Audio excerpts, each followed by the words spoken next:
¿Qué son los tratados de Münster y Osnabrück y cuál es su importancia? Todo comenzó en el siglo XVI, porque gracias al Imperio Español o monarquía hispánica y al Sacro Imperio Germánico Romano se estableció la hegemonía de la religión católica en Europa.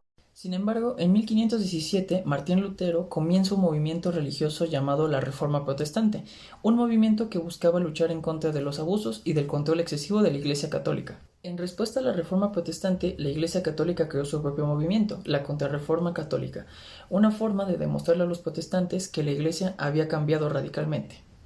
Sin embargo, esa respuesta no fue suficiente y propició que las Provincias Unidas, lo que actualmente conocemos como Países Bajos, tomando las ideas de la Reforma Protestante, comenzaran una rebelión en contra de la monarquía hispánica. Una rebelión que buscaba la independencia de las Provincias Unidas y que comenzó en 1568 y terminó en 1648, razón por la que también se le conoce como la Guerra de los 80 años.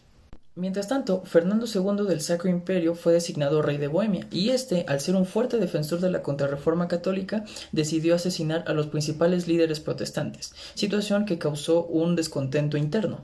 Además, Fernando II quería centralizar al Sacro Imperio para que éste siguiera única y exclusivamente sus órdenes. La idea de la centralización del Sacro Imperio no le gustó ni a Francia ni al reino sueco, porque veían en la centralización el surgimiento de una nueva potencia a la cual no le podrían competir, por lo que decidieron declararle la guerra. Sin embargo, el Sacro Imperio no estaba solo, y a este se le unió la monarquía hispánica y Austria. Y estos dos bandos fueron los que se enfrentaron en la Guerra de los 30 años, que abarcó de 1618 a 1648. Ok, bueno, la siguiente parte sería la Paz de Münster. Bueno, la Paz de Münster fue un tratado firmado por separado. Ese tratado fue firmado el día 30 de enero de 1648.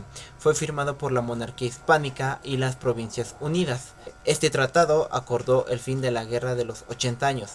Y la monarquía hispánica reconoció la independencia de las provincias y también su soberanía. El siguiente tratado sería el Tratado de Westfalia. Bueno, en 1641 el Imperio francés y el Imperio suizo se reunirían para poder firmar un documento en Hamburgo. Esto sería para establecer las condiciones para lograr la paz. Los plenipotenciarios de las tres potencias elegirían dos ciudades colindantes a Westfalia. Estas ciudades elegidas serían las ciudades de Münster y la ciudad de Osnabrück. Tenemos que decir que en la ciudad de Münster se reunirían los representantes católicos imperiales. Estos serían los representantes de la monarquía hispánica, del Sacro Imperio, de Austria y Francia.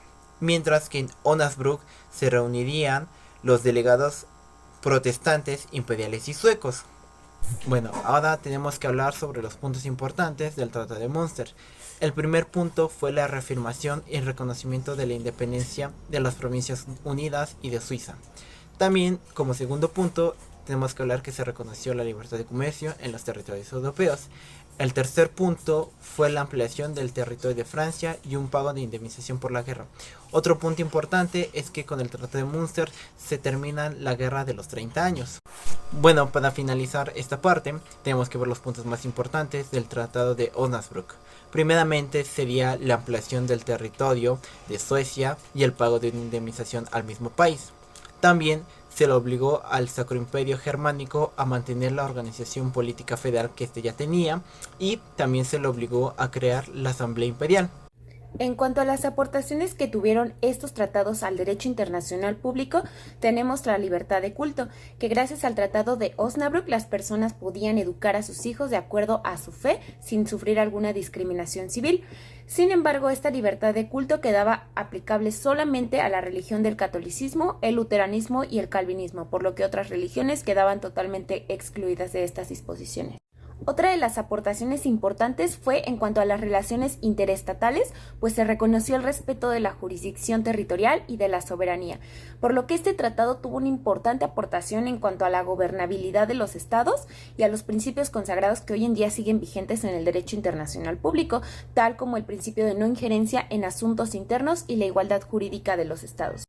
Otra importante aportación fue que estas negociaciones no fueron llevadas a cabo por reyes, por duques o por señores eclesiásticos, sino por cuerpos diplomáticos representantes de cada una de las potencias, y esto significó también una importante aportación en cuanto a la divulgación del contenido de estos tratados, ya que fue la primera vez en que las propuestas de las negociaciones circularon libremente a través de periódicos y folletos entre la población, por lo que estos acuerdos entre países dejaron de ser secreto de Estado para convertirse en una información disponible disponible para todas las personas.